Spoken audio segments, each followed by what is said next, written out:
What's up, guys? Another day, another movie. Today we're going to be talking about Free Fire, directed by Ben Wheatley. Now, I've enjoyed his work before. I thought High Rise was a very good movie. Wasn't like the best movie I saw last year, wasn't even close, but I really did enjoy that. So I was looking forward to Free Fire. The trailer was really cool, and finding out it was actually executive producer Martin Scorsese, that got me even more excited because I absolutely love Scorsese. So naturally, I was quite looking forward to this movie, and it turns out it's a very, very good movie, and I highly recommend that people go and see it because I feel like this will definitely get overlooked, and I don't feel like it deserves that. When I went, it was completely empty in the cinema, so I suggest going to see this over Ghost in the Shell, and see Ghost in the Shell another week because this movie's not going to be around for very long. But the plot of this movie is that there is a group of people who are buying some weapons from another group of shady people, and a gunfight ensues, and it's a 90-minute gunfight, but it is so enjoyable. It's funny. The action's incredible.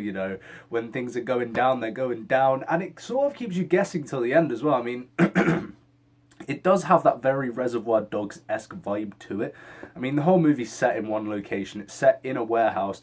And that's very similar to Reservoir Dogs. But what this movie had that Reservoir Dogs didn't is that it stayed there the whole time. It never gave us any flashbacks to what happened beforehand.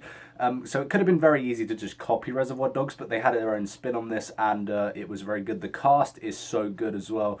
You've got Cillian Murphy, you've got Brie Larson, who's very good. I mean, she's made quite the name for herself. From 21 Jump Street, she's done a lot. She's in Kong, she's in Captain Marvel, that'll be out next year. So she's done very well. She was great in this movie. She was probably my favourite, or one of my favourites in this movie. Sharlto Copley, I love the dude. The dude's great.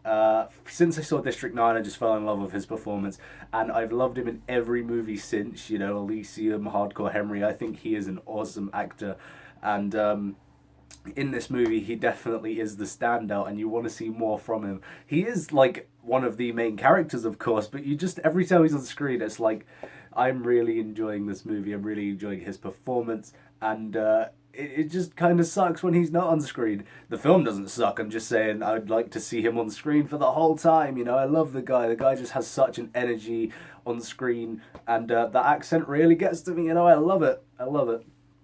But yeah, this movie really, like I said when I reviewed Ghost in the Shell, a lot of things aren't original now. We're getting reboots and sequels, and it's just nice to get a refreshing movie like this.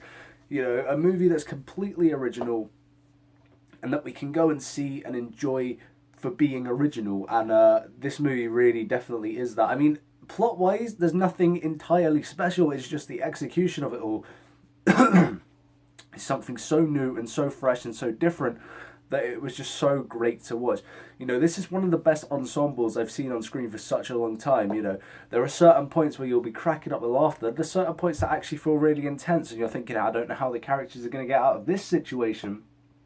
But, the ending, I'm not going to tell you what the ending exactly is, but when it gets to the end, it really feels like Reservoir Dogs, You're watching it and you're like, that's exactly how Reservoir Dogs went down. It's done slightly differently, but when you see the ending of this movie, if you go and see this movie, you'll know exactly what I mean from that.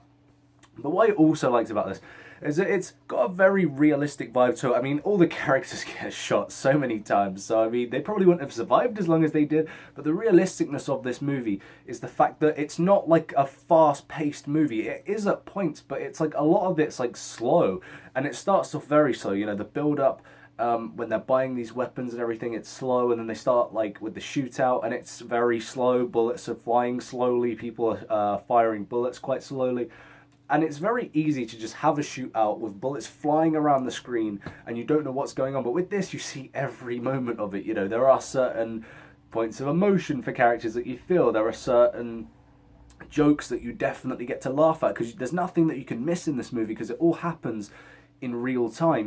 Most things happen and they just whiz by. This all happens in real time, and it's really, really good. I think the execution of that's great, and I love the way this film did that for definite. So yeah, I highly recommend, if you want to see like a realistic sort of action movie that's not just full on action the whole time, and that actually takes itself, a little slower and has the balls to do that, then Free Fire is the movie for you. It's my favourite movie that I've seen so far this week. Then again, the only other movie I saw was Ghost in the Shell, which was fine. I think I'll probably be seeing Smurfs The Lost Village today. I was going to see The Boss Baby on early release, but it's actually sold out. The Boss Baby is sold out. Man, that is crazy. But yeah, I think I'll be seeing Smurfs The Lost Village today, so I may review that tomorrow, so look out for that. Thank you guys for watching my review of Free Fire. Have you seen it? Personally, I do think it's Ben Wheatley's best film, so let me know what you thought if you have seen Free Fire, and I will see you guys very soon.